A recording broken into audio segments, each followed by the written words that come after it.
Be Heard is a podcast inspired program designed to elevate teen voices. The library, with help from our partners, visits teens in the Juvenile Detention Center to hear what they have to say about books. Since we're working with youth in a sensitive setting, all identifiers have been removed to protect the participants. This production was made possible through partnerships with Fresh Start Ministries and the Lynn County Juvenile Detention and Diversion Services Center, JDDS. This episode was recorded on June 23rd, 2021. In addition to residents at the JDDS, participants are Meredith and Kate with the Cedar Rapids Public Library and staff with the JDDS.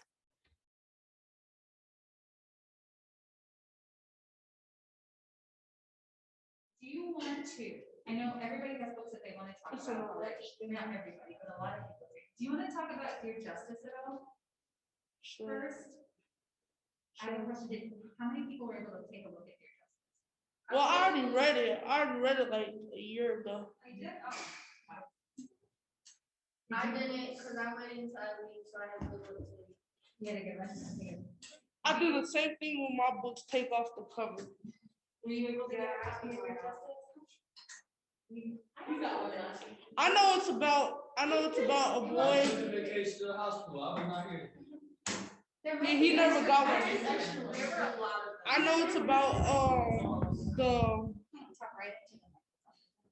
know it's about where there's a boy that got accused of killing a police officer, and like he got locked up for a while. Thank you. And he was like accused of it and got rampaged. Like the cops came into his house and took like his dad and his mom and himself, and like it was crazy. Like it was crazy. It was all different types of stuff that happened. I think you're 100% right. There were so many things that happened in Dear Justice. For those of you, just to catch some folks up, did you read Dear Martin, or have you heard of that book? I read that one about last year before I read Dear Justice. So Dear Martin is the first book in kind of the series. And so You don't have to read one. But the main character in that book, his name is Justice. Yeah. And so in that one's basically based off that one, but with the name. What happens is it picks up several years later. So when the accusation, the incident that gets Quan in juvenile detention happens. He's not 18, but he's in that facility past. So that Justice, his friend, is in his first year of college when this book kind of opens. And it goes back and forth between time a little bit because there are letters from Quan, and then there's like a narrator that comes in and talks about what's actually going on. Right. So I don't know, without too many spoiler alerts, what did you think about the book? It was good. It was good. Like, I think that's one of the most interesting books because I liked it a lot. Like it was most likely the same with our like kind of relates to us basically. Some of us in here. Sure. Like, can you talk a little bit more about, like, did you feel, for instance, Quan's writing letters to his friend Justice? Yeah. Did you feel like Nick Stone, the author, right? Do you think she was accurately kind of representing Quan's experience based on what you know about? Me, yeah, because like some of the letters that Quan wrote to Justice, it was like about his charges and how like one of the officers was petty to him, and like when Justice came up to visit him, they would laugh and stuff about the little rocket ship that they used to be in, that they used to sit in as kids, and like Justice, of course, he went to college, he took the right path, but I don't think Quan actually committed the crime, but he's still basically in there in the book in there. And like he said, he wrote a letter to Justice, and Justice grabbed a group of people to help him discover the crime. Did that seem believable? Like at the end there where he had all his people coming home? Yeah. Yeah. I think the character Quan was pretty lucky. While he was in the detention facility, he had a counselor that came in. He had his teacher. He had a teacher, and then he had a case manager, like a Yeah. social worker, right? And then he was writing letters to his friend Justice, and Justice We'll write him back. he's a Yeah. pre-law student who happens to have a girlfriend who's pre-law, whose mother is a lawyer. Right. Ta-da! Quan gets a new lawyer. Yep. So it sounds like a best case scenario. to My me. favorite part of the book was when the part where Justice did see her mom. He was like, "Ooh, she was pretty cute," and that was funny to me. I started to laugh. Well, something I think is interesting is that when you were talking about Justice, you said something about like he obviously made the right choices. Do you think that teenagers, right on the cusp of adulthood, always are able to make the choices that they want? Yeah. Does that make sense? Yeah, basically, you're able to make the right choices if you choose to. There's a right from wrong. Like if you want to go the wrong path, then there's going to be consequences coming with it. And if you do want to go to the right path, there's going to be good consequences coming towards you too. Like Justice, he made the right path. He got a scholarship to the college that he wanted to go to. Now he met his girlfriend, they're dating, and then I still don't believe that Quan did the crime, but he made his path, didn't say anything, which I would have did. I wouldn't say nothing. And he is serving the time basically for what probably he did or probably he didn't do. So these two people, now young, like legit adults, when they were little, they'd meet on the playground, and there was this rocket ship on the playground, and that's where like they would meet and hang out. That's kind of their meet safe there spot, and right? smoke the little vapes. But do you think there is anything that those two characters could have done differently Yeah. based on where they ended up? Or do you think that no matter what, Quan would have ended up where he ended up and Justice ended up where he ended up? No, because they both came from the same neighborhood, so ain't no telling. You can't just really judge the book by its cover. You have to go into the story and go dig deep into it to know what really happened. So Quan could have got his scholarship. I know he liked the sports, but he could have got his scholarship to play like basketball or football. And what Justice did, he got the good path, but he could have also went the wrong path also because his environment. That's true. That's true. Environment makes a difference, doesn't it? Mhm. I think so. I don't know if y'all will end up that haven't read Dear Justice. If you do read it, I think, well, wait, let me see. Who else read any of it? Did you read any of it? Like 3 pages. Well, 3 pages counts. Can I bring this over? You want to talk about it a little? I read 3 pages. Okay, that I get. So here's something that's interesting. I don't know if you remember much about what you read, but so some of the book, part of it has different fonts. So it's letters back and forth. Do you remember if you read a letter that Quan wrote, or was it the narrative? I mean, it says snapshot. Yeah. And I don't know what that was, but The first 3 pages? yeah, like I got to like the first 3 pages. Well, what is it? Yeah, it's one of the meat.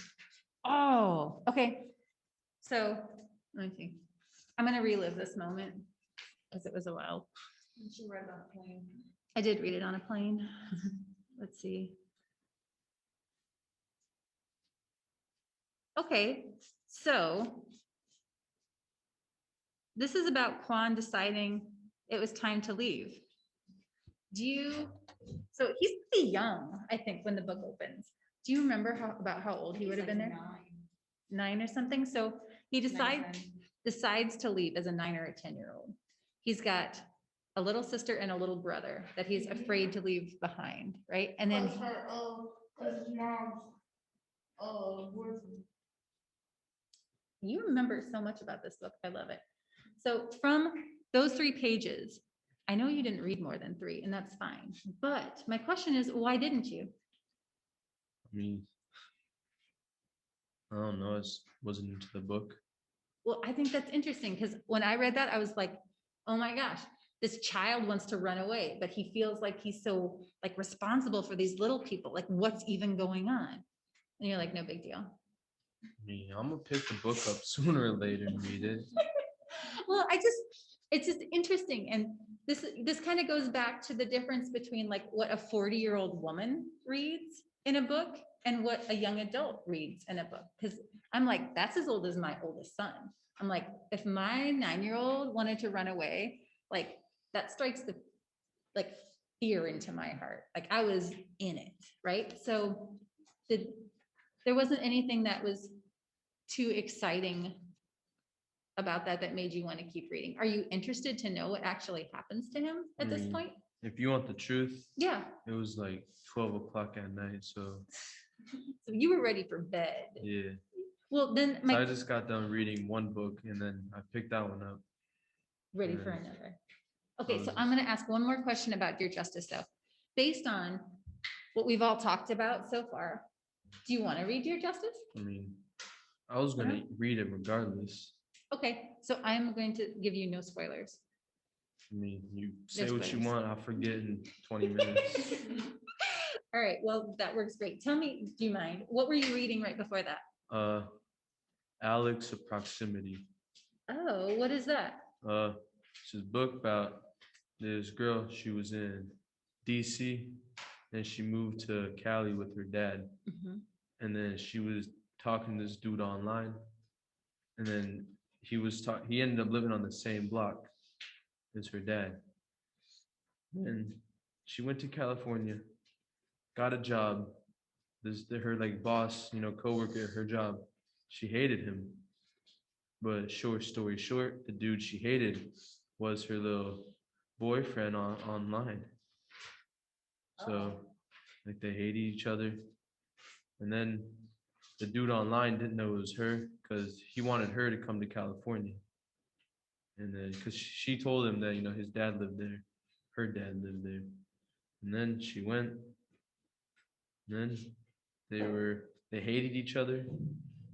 And they ended up starting to talk to each other in person now, not knowing that there was still the people online. Because they were still texting online. They just didn't know. And then finally at the end of the book, It's gonna be a spoiler alert. I mean, if it is, it is. Is anybody else gonna read it? Yeah, I wanna read something. Okay. I Oh my gosh, that sounds so intense though. It's a plot twist. It's a pretty good book though. Pretty good, okay. What made you pick that book up? I mean, just books like that have plots to it, like a good plot. Because I mean, no weird stuff, but I like reading the romance books because it's just there's always plot twists in those books. Yeah. So it's like enough like real life, but it's got something that's gonna keep you on your toes, Yeah, kind of, so 'Cause, like not science fiction or fantasy books for yeah, 'cause you. them books, they're weird. They can be, they're super far out. I mean, Okay, so what was it called again? Alex of Proximity. Proximity. And that's a book that's here, Yeah, so you can pick it up next? Okay. I love that. That like blows my mind. pretty snazzy book. It is. Well, I think, so going back to the fact that I am not a young adult, like when I was growing up, I didn't even have a cell phone, right? Like the internet was barely working. So you had them like box phones you carry around in a bag. My dad had one in his car, yeah. It was the coolest thing. I remember like watching TV shows and they're like, yeah, we have a phone in our car now. And I was like, The future is now. It felt like the Jetsons or something, right? It was crazy. But I feel like there are so many opportunities to create an identity or a presence, and multiple ones for young people now, like you can, like, I'm thinking platforms that 40-year-olds like me use, right? You can have an Instagram, you can have a Facebook, you can have a Snapchat. You could be different on every single one of those things, right? And it's really interesting how behavior in one place, be it virtual, doesn't necessarily line up to real life. Like where do those parts of like that online chat and real life chat, where are the similarities? Like where are you the real person? You That's never really know. interesting. You'll Maybe never- that's where the plot twist is. It was a plot twist because, like, she was talking to him over the phone, and like they're like best friends, whatever. Like they liked each other, but in person, it's the same person, but they didn't know, and they just hate each other. Well, and Was then, there like an incident that made them hate each other, or was it just like? I mean, she moved there and she got a job at like this museum place he was working, and when she went on a tour with them, the dude was making fun of her because she wore mismatched shoes, and he just more or less humiliated her as much as he could. it's terrible. He was rude, but he wasn't like that over the phone. Mm. So I mean, two different people. It's pretty crazy. It is. I can't believe he'd be so awful in the workplace too. Because usually, like thinking about like my professional I could get fired. self is different. Yeah. But I feel like people are a little more loose on the personal side rather than the professional. But that's what he presented in his professional life. Like who knows? Right? What could happen? You have to read the book to find out what happens though, Yeah, right? you gotta read the book. All right. All right. That's awesome. Thank you so much. You're I welcome. appreciate it. Would you like to talk about that crazy book that you have? Yeah, have you read it? Well, I haven't read the whole thing. I read the parts of some of the pages. Do you want to go ahead and can you tell us the title first? Well, one of the words is Mexican, so I don't know. Do you know what the rest of them are? But it It's says- hard to read because this cover, I think, is very artfully designed and it really represents what is happening in the book. Like it's crazy. It says Gabby, a fat girl, but it's crossed out, and then a girl in pieces. And then if you haven't seen the cover, do you mind holding it up so people can see it? I haven't seen that one. It literally is a girl in pieces, I'll inside turn it this way. and out. Right? And so when Molly and I picked these books out, I was like, Molly, isn't this the best cover? And she said, it creeps me out. What does it make you feel when you look at that? Well, now it's one of her things that she drew. So now it's cool, but first it was weird. It has all sorts of it almost looks, I think the word that comes to my mind is grotesque because the body parts don't all match in size and it all cut up and put back together. But it's the art that she did. You said, Yeah, so it's her own. yeah. Do you want to tell us a little bit about what happens in the book now? It's basically about this girl named Gabby, and she has two friends, and one is gay, and then the other one gets pregnant, and they're all in high school. And Gabby has a really strict mom, and she doesn't like her friends because one's gay and the other one got pregnant, and she just doesn't really like them. And I like the book because it talks about how her dad is an addict and nobody knows that her dad is an addict until he dies of an overdose. And she finds an outlet to talk about those things in poetry. And I like writing poems, so that's why I like this book. And I have addict family members. And so things that she said I could relate to in poems she wrote, 100%. I could relate to. So that's why I like this book. I'm so glad that there was a book that could speak to you in those ways. You know, because like looking at that, that's not the first thing I would have imagined to happen in that book, you know? Mm-hmm. And so I'm glad you picked it up. How do you feel that Gabby, you said she does art and she wrote poems. How do you feel like, what kind of progress do you feel like she made with her feelings and her emotions through those outlets? She explained that she feels like, or she felt like she had nobody to talk to about some of the things that she was going through. Like her family would call her fat, and her dad being an addict, and just having a really strict, like, religious family. She said that when she wrote poems, it just made her feel like things were like slowly, like, I don't know, like getting off her chest, and she was like comforted by her writing.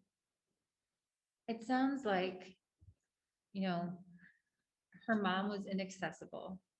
Her dad didn't have coping mechanisms to be able to be there for her. She didn't really have friends at a Right. certain point, right? 'Cause Yeah. if her friend got pregnant and she wasn't okay with her other friend being gay, like, did she have anybody else in her life at all? It was really just her friends, and then, but her friends would still come over. It was just like her mom didn't like them, and everybody looked at them differently. The whole school just looked at them all differently because Gabby's a fat Mexican, and Sebastian's gay, and forgot her name, is pregnant at a young age.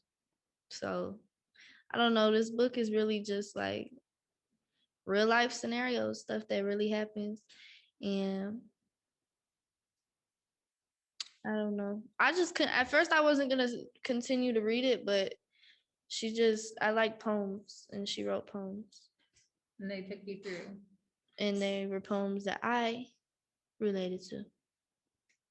So I know you said that you weren't really gonna finish reading it until the poetry started really coming through. So my question, this is on the spot, if you could have written a different ending to the book, and this is not a spoiler alert because you're gonna write a different one, how would you have wanted it to end? I haven't finished it. I got like that much left. Okay, so then let me ask you this. How do you want it to end? What's going on? Tell us kind of where you're at. And what's going Well, on. her mom just had a baby. Gabby's mom? Yep. You're kidding me. She just had a baby, and her friend just had her baby. I hope Gabby gets pregnant. Have some similar experiences. I just wanted to get pregnant because I don't know. I just feel like I wanted to get pregnant. Well, just because her mom put so much shame on teen mothers. And so maybe if her own daughter was to get pregnant, she'd look at it differently. sure. Like have some empathy. Do you think Gabby'd be a good mother? Probably not right now. Either that or I hope she's gay. I love those two options. All in or all out. Exactly. Exactly. Well, you know what I thought too? When you said you hope that she had a baby. Not that it's like the best reason, but like it's extra love in your life. And I feel like Gabby just wants love and acceptance. And if she can't get that from other places, like if she has a lot of that to give to a child, then that would be like something that she could, an experience in a relationship that she could cherish. Like that's what came to my mind. I when you mean, said that. she's always talking about boys, and she's had a couple of boyfriends or whatever, and then she's just so boy crazy. But it's like when you don't have a dad and you're a female, you're more likely to be boy crazy. So,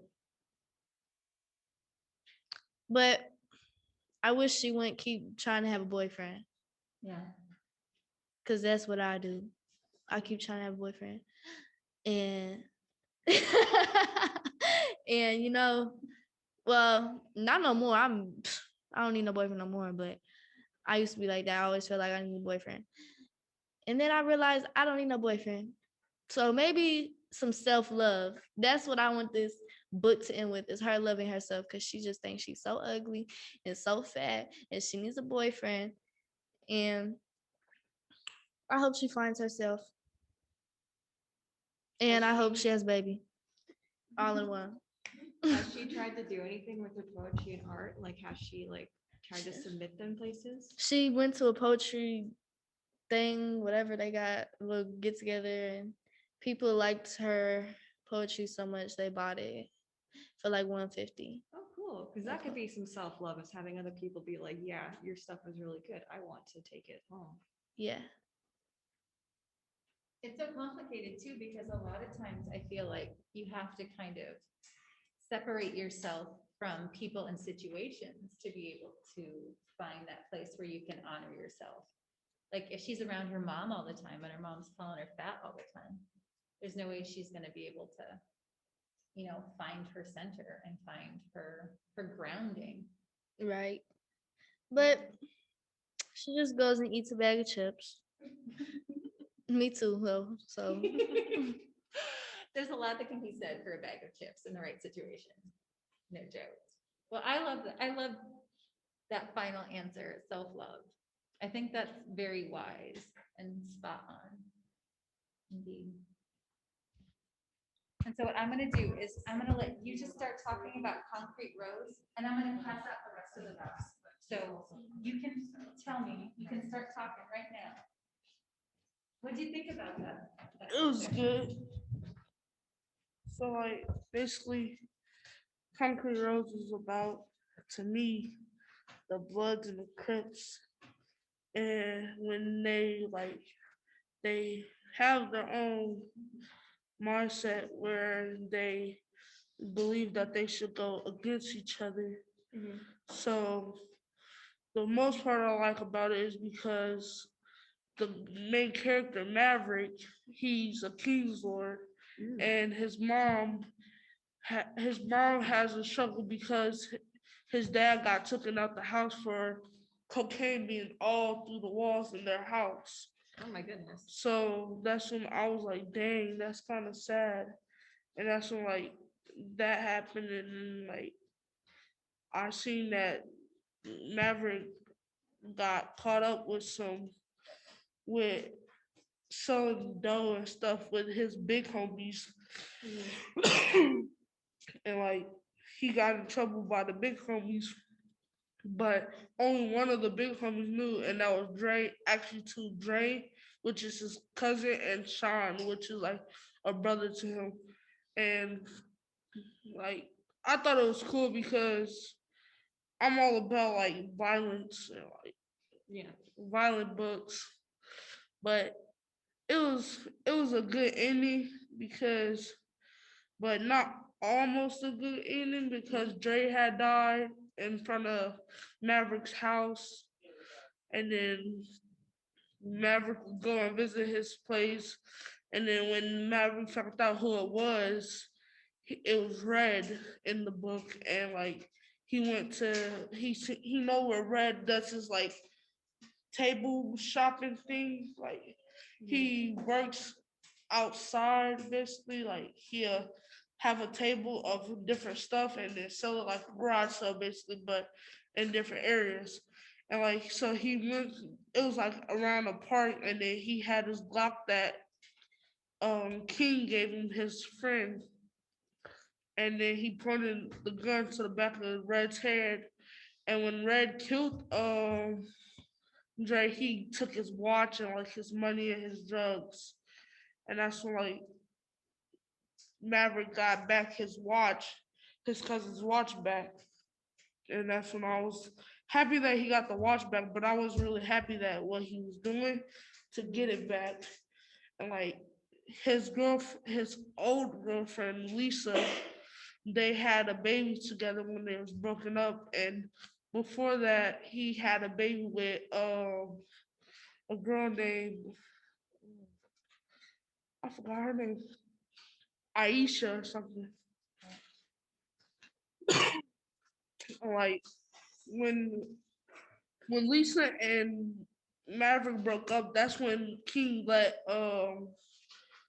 said, "Here, I know a girl that you can have it with and stuff," and that was Aisha. And that's when I'm like, dang.